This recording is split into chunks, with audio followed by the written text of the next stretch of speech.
Nós vamos hoje, então, falar sobre a conclusão que tem no Livro dos Espíritos. São 11 páginas, que o que eu fiz? Eu fiz a leitura dessas 11 páginas e fiz um resumo de cada um dos pontos que ele trouxe com as palavras, com as minhas palavras, com o meu entendimento, tá? Então, a conclusão, e eu vou fazer, então, a leitura disso que eu resumi. Não ia conseguir gravar sem que eu pudesse ler, tá? Então, eu fiz as anotações e vou passar aqui essas anotações. E essa conclusão, ele faz uma espécie de defesa da filosofia espírita. Eu imagino o quê? Por que ele achou necessário fazer essa defesa? Porque a publicação deste livro, naquela época, este livro foi publicado há 164 anos atrás, em 1800 e pouco. Então, eu imagino que a publicação desse livro pode ter tido um impacto muito profundo nas crenças religiosas da época. Então, ele vem nessa conclusão e faz uma defesa, uma espécie de defesa da filosofia espírita, tá? E ele tira, basicamente, são 9 conclusões, são 9 pontos que ele destaca. E eu, então, vou aqui resumir um a um desses 9 pontos. E ele começa falando o seguinte, olha só, então vocês me acompanhem aqui nesses pontos que ele vai trazer. O primeiro ponto que ele traz. Muitos não acreditam no espiritismo. Inclusive, ficam riem-se da filosofia espírita, do espiritismo. Pois bem, ele fala assim, que a filosofia espírita, ela resolve problemas que a ciência alguma consegue resolver. E aqueles que criticam o espiritismo, que estude antes de criticar. Pois a crítica não tem valor algum se você não conhece aquilo que você critica. É o primeiro ponto que ele vem chamar a atenção. O segundo, os piores adversários do espiritismo são os materialistas.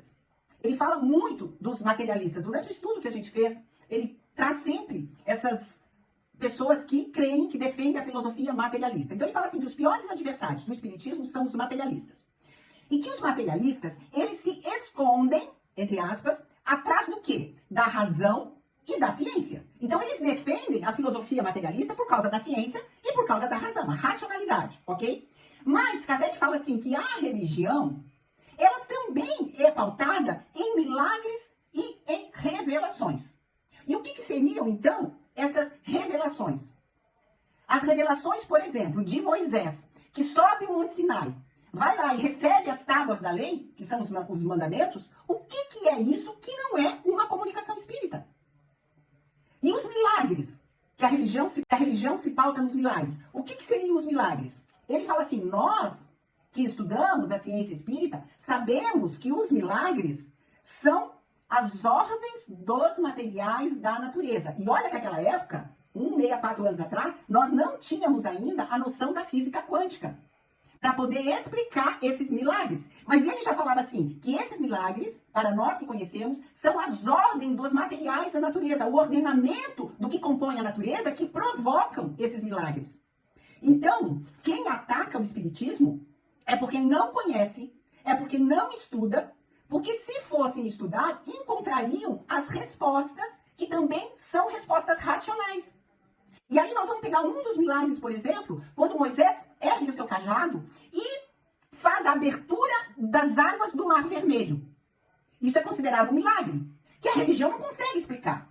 Mas nós já sabemos que, através do poder mental, através do comando que Moisés possuía, conseguia fazer a movimentação dos átomos, dos elétrons, que com o poder do observador consegue transformar, criar, aglutinar ou afastar. Então, nós entendemos, e é isso que ele vem falar. O segundo ponto, né?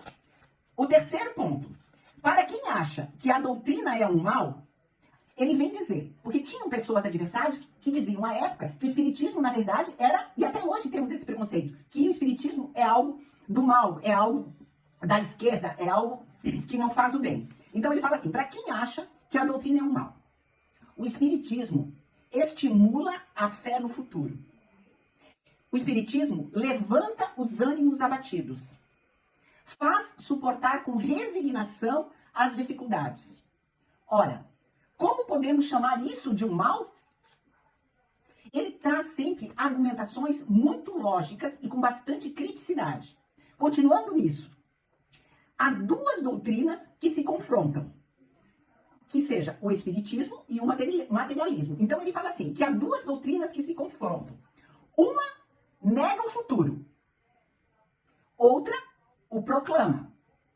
e ainda por cima prova. Uma que não explica nada. Outra que explica tudo.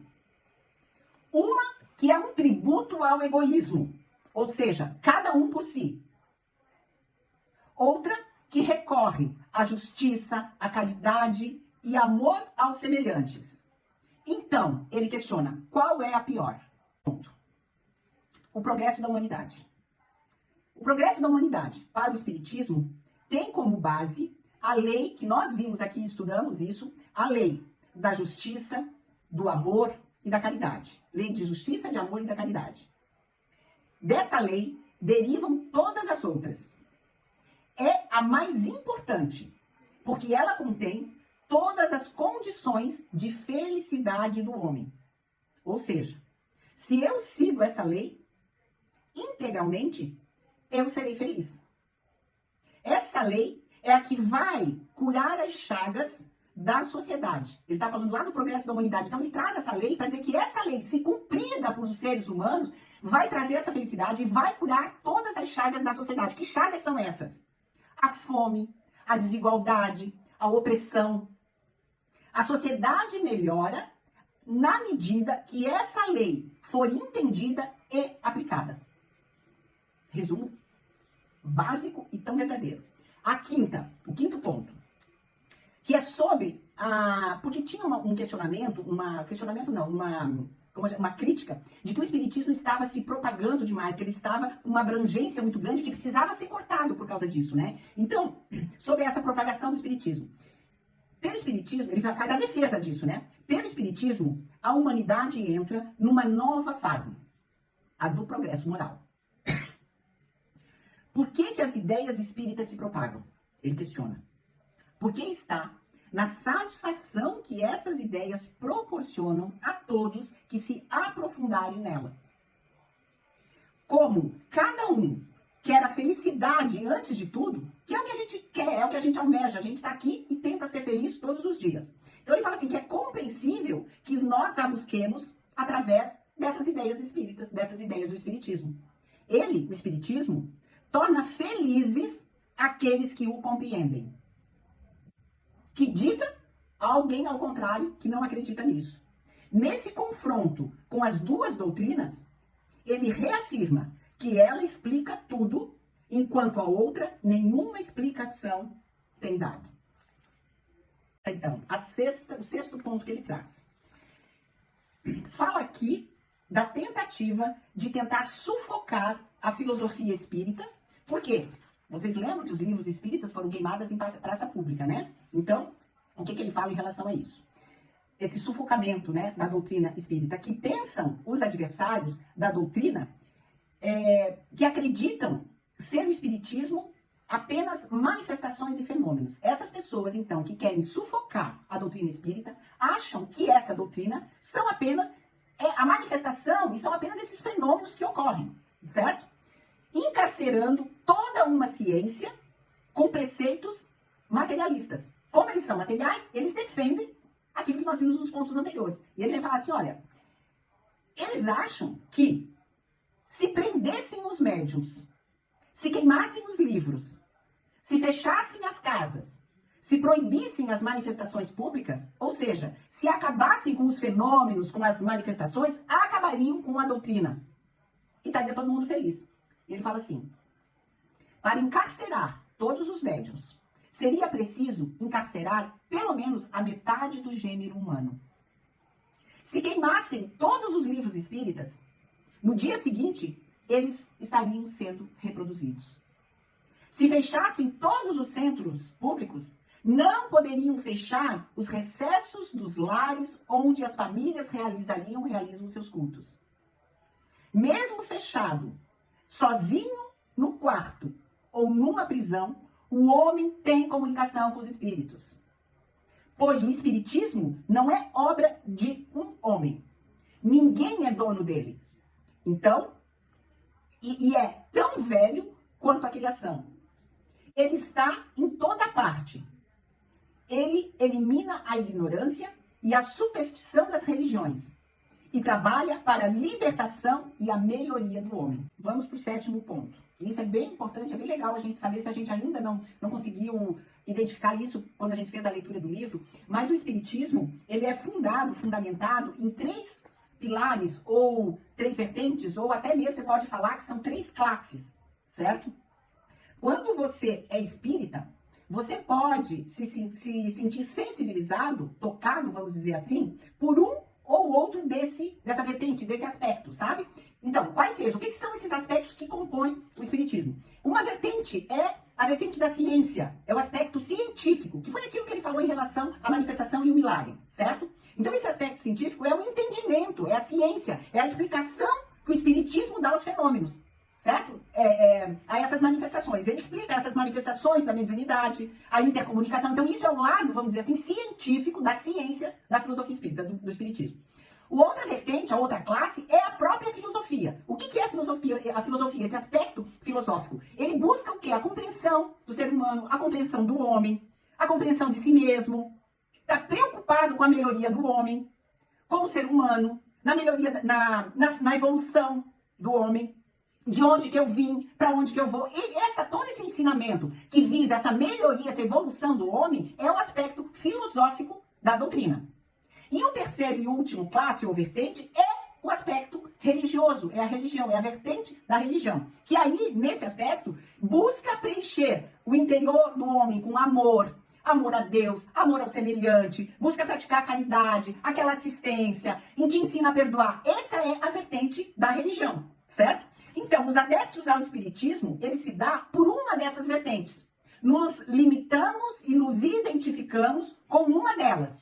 Mas nós aqui hoje já entendemos que devemos buscar integrar as 3 classes na nossa vida. Mas vamos ter alguns adeptos ao Espiritismo que vão estar mais sensibilizados pelo lado da caridade, pelo lado da assistência, correto? E assim vai. E assim Kardec fala que os inimigos do Espiritismo também se classificam em 3 tipos de adversários. E aí ele começa também a classificar esses adversários. Então ele fala assim, ó, que o primeiro são aqueles adversários que não veem e por isso não creem. São incrédulos porque está fora dos seus sentidos sensoriais. Então são aquelas pessoas que são tão materialistas que elas somente vão crer se elas puderem ver com seus olhos sentido sensorial. Como elas não vê, elas não acreditam. Essas pessoas, diz eles, são os adversários orgulhosos. Segundo tipo de adversário, aqueles que sabem, mas combatem por interesse pessoal. Eles atacam por medo das consequências. Aqui eu vou dar o exemplo da religião católica, que seria dela se seus adeptos soubessem que não precisam de padres, de intermediários para pedirem perdão pelas suas faltas, pelas suas falhas. Então, esses adversários são aqueles que sabem, eles conhecem que existe o outro lado, mas eles vão combater porque eles não querem perder aquela classificação que eles têm. E esses adversários, Kardec classifica como os ambiciosos. O terceiro e último tipo de adversário são aqueles cuja moral espírita lhe faz muito mal. Por quê? Porque eles não conseguem viver dentro dessa moralidade, pois é muito severo para eles, por causa dos seus atos e pelas suas tendências. Eles não conseguem, é demais para ele. Esses adversários, Kardec classifica como os egoístas. Então nós temos adversários orgulhosos, ambiciosos e egoístas. Fechando assim a sétimo ponto da conclusão. Então, 8º ponto da conclusão. O Espiritismo prega a moral de Jesus. Os Espíritos vêm para confirmar e, mais ainda, para nos mostrar uma utilidade prática. Ele torna inteligível, ele torna compreensível verdades que haviam sido ensinadas de forma alegórica. O Espiritismo vem traduzir para nós, para que compreendamos melhor. E sobre os aspectos da moral, o Espiritismo vem ajudar a definir problemas mais difíceis da psicologia. As comunicações espíritas nos ajudaram a compreender a vida presente, nos ajudam a compreender a vida presente, a vida futura, as penas e os prazeres, conforme o mérito de cada um. E por fim, então, o último ponto da conclusão. Um dia se chegará a uma unidade universal. Ainda há divergências, porque a Terra não é perfeita. Mas entre os adeptos do espiritismo, pode até haver opiniões divergentes, mas não nos seus pontos fundamentais. Há unidade entre os espíritas sinceros, que é a máxima. Qual é a máxima? Não querer fazer o mal, nem desejar o mal do próximo, sem distinção de opinião. Então, os espíritas, todos têm o mesmo objetivo. Pouco importa, pois, o caminho, contanto que esse caminho o conduza a esse objetivo. E realmente, se você vê os espíritas, eles normalmente não se importam com o tipo de religião, o tipo de vida. Não existe não há regra que você não pode ter televisão em casa, que você precisa usar vestido comprido, que você não possa cortar o cabelo. Não é assim? O espírita, ele não coloca regras que não sejam morais. E principalmente em relação aos outros, ele também não se importa com a forma que o outro se expressa no mundo. Ele aceita todas as religiões. Não colocar constrangimento material ou moral ao outro. Isso também é um objetivo do espírita. Não colocar constrangimento material ou moral ao outro. Busca pela união e amor ao próximo. E no final dessa conclusão, vem Santo Agostinho e faz o fechamento desses pontos que Kardec colocou. E eu vou ler esse trechinho aqui, tá? Por muito tempo, isso é Santo Agostinho falando, por muito tempo os homens têm se dilacerado mutuamente e anatematizado em nome de um Deus de paz e de misericórdia, ofendendo-o com tal sacrilégio. É aqueles que matam e brigam, se contendam em nome de Deus. O Espiritismo é o laço que os unirá um dia, porque lhes mostrará onde está a verdade e onde está o erro. Mas haverá por muito tempo ainda escribas e fariseus que o negarão, como negaram o Cristo. Quereis saber, pois, sob a influência de quais espíritos estão as diversas seitas que entre si dividem o mundo? Julgai-as pelas suas obras e pelos seus princípios. Porque nós sabemos que há muitas religiões que são também dominadas por outras entidades. Jamais os bons espíritos foram os instigadores do mal. Jamais aconselharam ou legitimaram o homicídio e a violência. Jamais excitaram os ódios dos partidos, nem a sede de riqueza e de honras, nem a avidez dos bens da terra. Só aqueles que são bons, humanos e benevolentes para com todos são os seus preferidos. E são também os preferidos de Jesus, porque seguem o caminho que lhes indicou para chegarem até ele. E assim finaliza o livro dos Espíritos.